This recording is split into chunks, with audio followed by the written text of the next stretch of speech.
the basic principle of counting.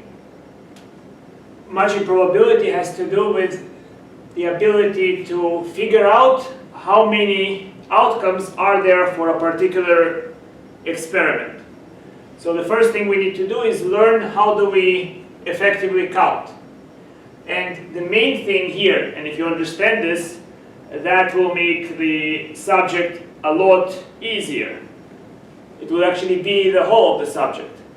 The basic principle of counting. So let's consider a few very basic examples. So suppose that a coin is flipped. Now you can see if a coin is flipped, it's either heads or tails. Therefore, in this simple situation, there are only two possible outcomes. Now, let's make the situation slightly more complex. Let's flip a coin and toss a die. How many possibilities are there for the combined phenomena? So let's see. We can list outcomes based on whether head happens or tail happens. If head happens, then the die lands on 1, or on 2, or on 3, or on 4, or on 5, or on 6. So this contributes 6 outcomes. And if the die lands on tail, or if the coin lands on tail, then again we have additional 6 outcomes. So this means that the total is, observe that we have 2 rows and we have 6 columns. So the total is 2 times 6, or 12. Now what happens in general? If I have one experiment that produces m possible outcomes, and another experiment that produces n possible outcomes, how many outcomes will there be for the combined experiment, which involves performing experiment 1 and experiment 2? Well, we can list the outcomes based on the situation that happened in experiment 1. So if experiment 1 produces outcome 1, experiment 2, say, can produce outcome 1, 2, 3, all the way to n. So for first experiment giving you outcome number 1, there are n possible outcomes for experiment 2. Now, if the first experiment gives you outcome number 2, again, there are n outcomes for experiment 2. And this happens for each individual node in experiment 1. And therefore, the total is simply the number of rows multiplied by the number of columns. So that would be, number of rows is m. You can see here, this is m.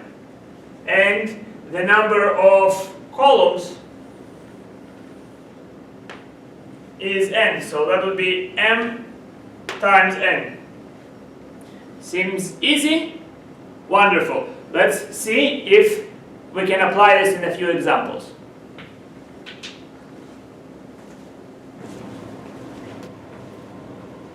Let's consider this example.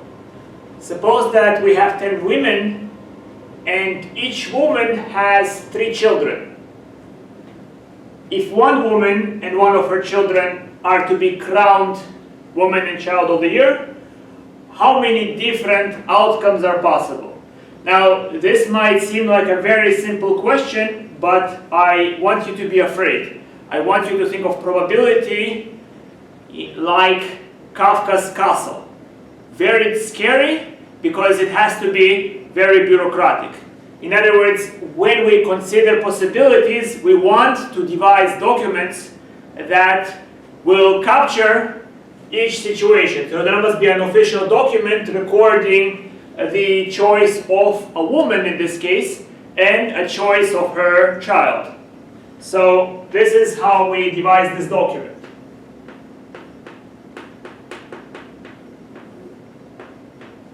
So first of all, you can imagine we have a woman. So the women will be labeled by a number k, where k is 1 through 10. In other words, imagine the women are each wearing a number tag on their shirt, and the number is 1 for the first woman, 2 for the second woman, and onwards until the 10th woman. And next to the woman, once the woman is specified, her children may be ranked from oldest to youngest.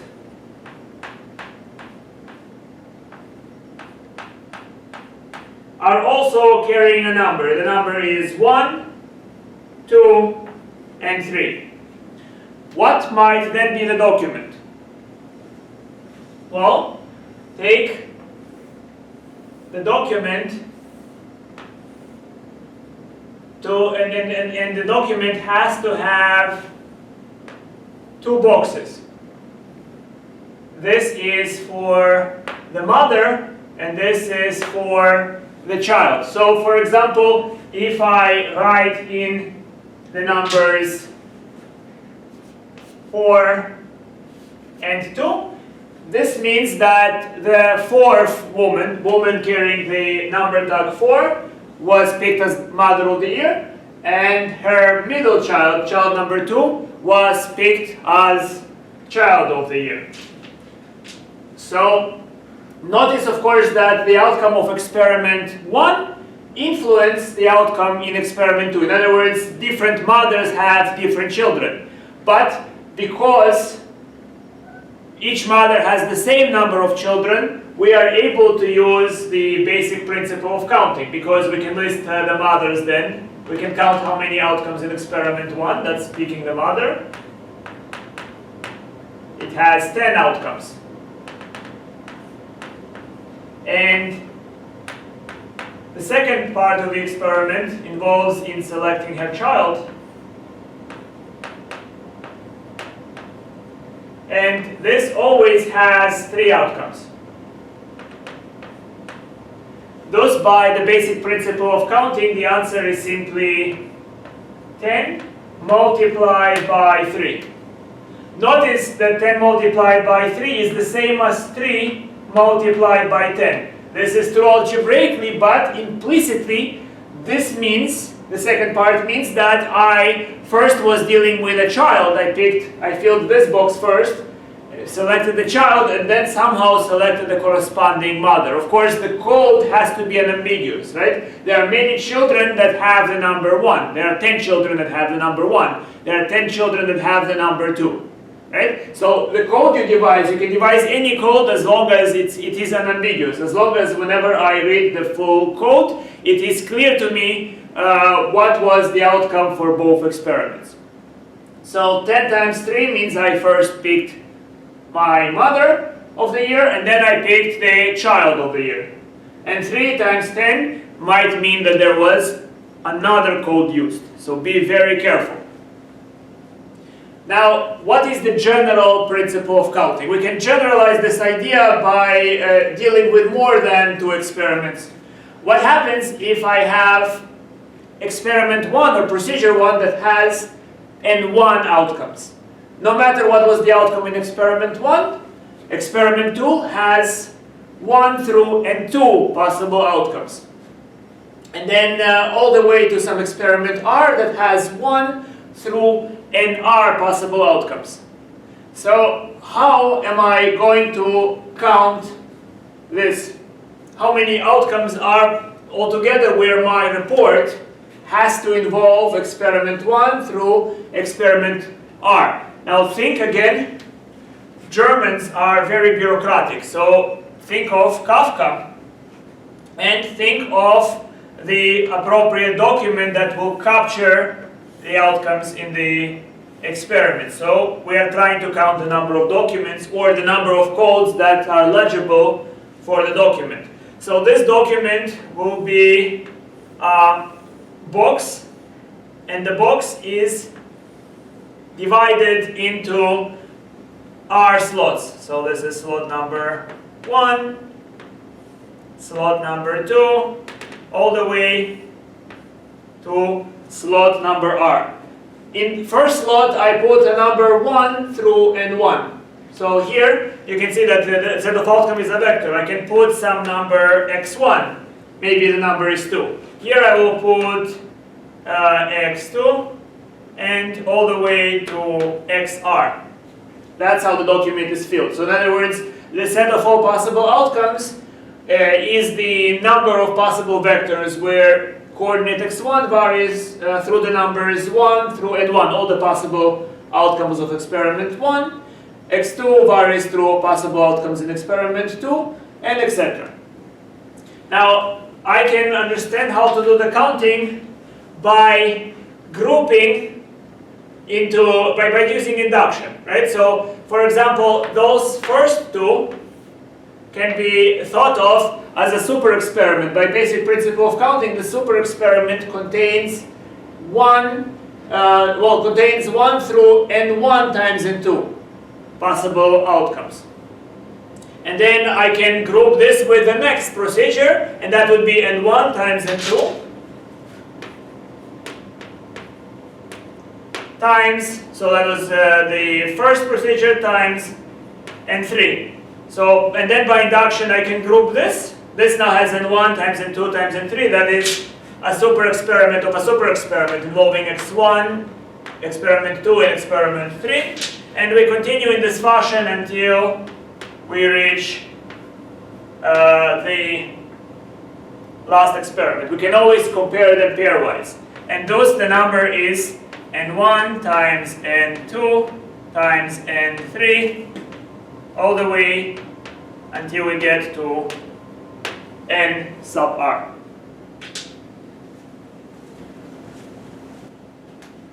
Consider this example.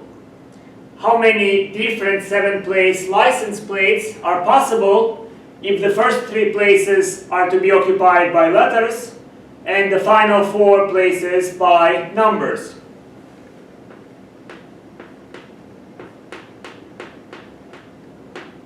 Again, you might think it's a very simple question and you can right away tell the answer, but things will get just very difficult. So I encourage you to think very procedurally. How would you attack this problem? Now, the 7 places can be recorded on a box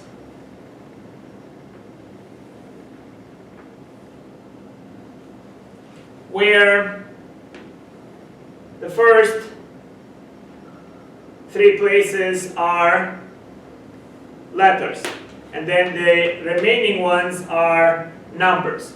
So that means that this is a generalized principle of counting where how many letters do we have here? So there are going to be 26 outcomes for the first entry.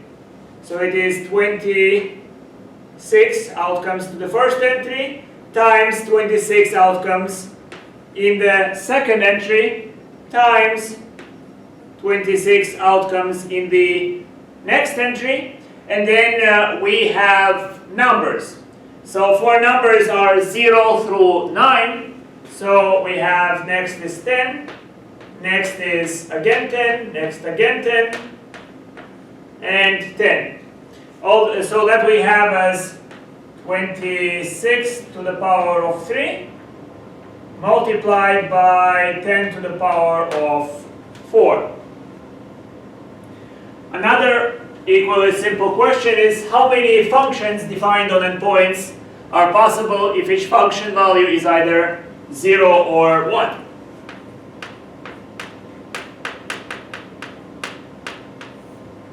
Well, if there are endpoints, there are n experiments. You can think of a function as, we encode it as the bar. What did the function do to first point? What did the function do to the second point? What did it do to the third point? And so on until we ask what did it do to the nth point. So the input here is either 0 or 1. So the first experiment contains possibilities either 0 or 1. Second experiment contains possibilities either 0 or 1, etc. So that means we have two possibilities for first experiment, two possibilities for the second experiment. So that is 2 times 2 by the principle of counting, times 2 for the third experiment, and times 2 for the very last experiment. There are n experiments, so this is first, second, third, and nth, which means I multiply 2 by itself a total of n times. And so there are 2 to the n possible functions. Again, for all problems that you do, especially when they get hard, it will be a very good idea to devise a document, a code, so that the code you read here represents a particular outcome, and every particular outcome represents one and only one code. So there is a one-to-one correspondence between outcomes and codes. Then all you have to do is count the codes.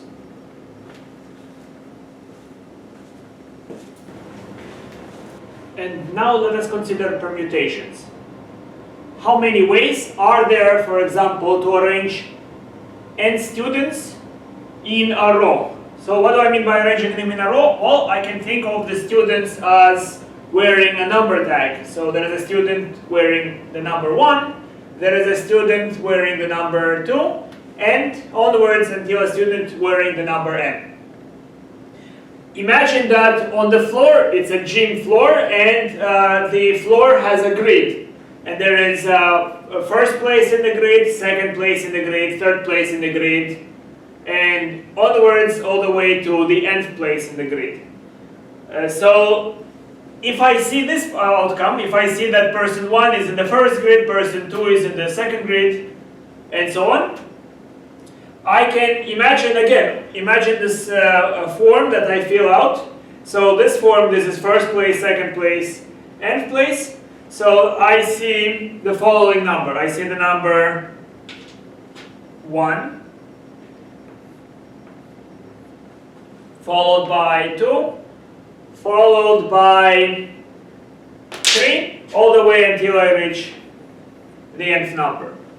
Now on the other hand, suppose that what I see is something like this. I see, let's say maybe here I see 2, and here I see 1, and maybe all the other numbers are in the right order. So in other words, I see the sequence 2, 1, 3, 4, 5, all the way to n.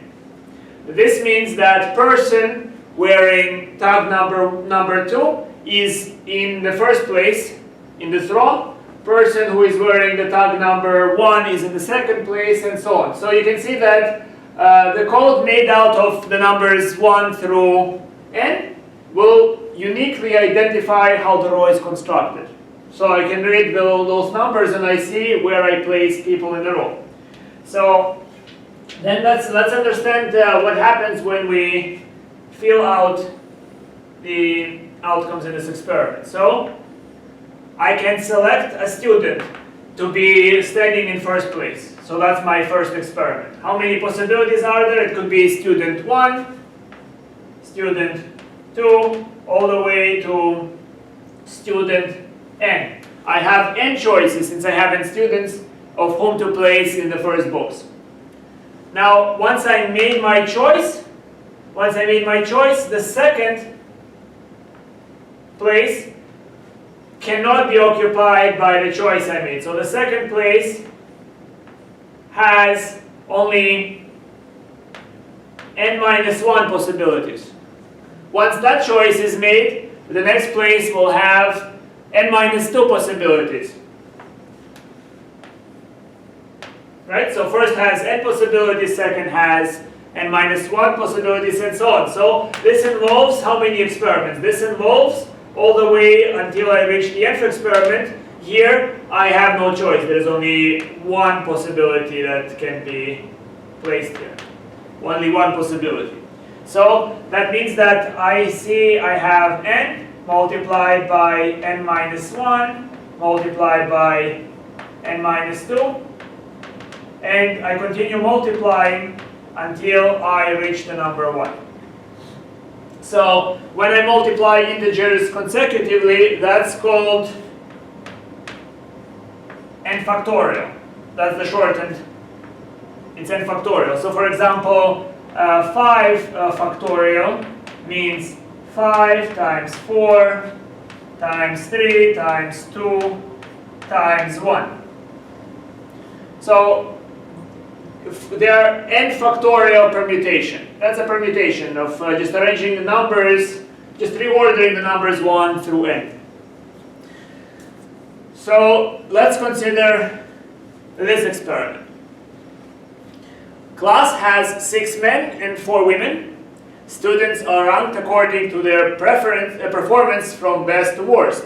So how many different rankings are possible if I just rank all of them? Well, I have 10 students, and I can arrange them in a row based on their performance. I can give those students numbers 1 through 10, and then place them according to merit. So maybe person number 6 is the best student, and then person number 6 goes in here. So you can see clearly this is simply the number of experiments are therefore 10. Best student, pick 1 out of the 10. Next best student, we only have 9 available students, and so on. So you can see the total number of possibilities for A is 10 factorial. On the other hand, if I deal with men ranked by themselves and women ranked by themselves, now I have a different form. You see, imagine that you have a bureaucratic form where here on the right I list the women and on the left I list the men. So the women are ranked 1 to 4 and the men are wearing tags 1 through 6. So you can see that there are 6 factorial ways, 6 factorial outcomes for experiment 1, which is men experiment. And there are 4 factorial outcomes for experiment 2.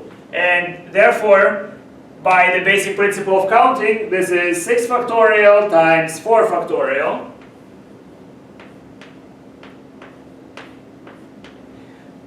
And that counts all the possibilities. You understand? So I consider this 2 as my main experiments. Now each experiment is broken into further parts. So experiment 1 is a super experiment consisting of 6 small experiments. Experiment 2 is a super experiment consisting of 4 sub-experiments. So how many outcomes are in here? 6 factorial outcomes. How many outcomes in here? 4 factorial outcomes. So it's 4 factorial here against, 6 factorial here against 4 factorial here. So altogether 6 factorial times 4 factorial. And notice that, of course, I could have written that this is the same as 4 factorial times 6 factorial, but the fact that I write it in a different order indicates perhaps that I'm using a different counting method. In this case, very trivial counting method. My form is my form lists women first, or lists men first and women second.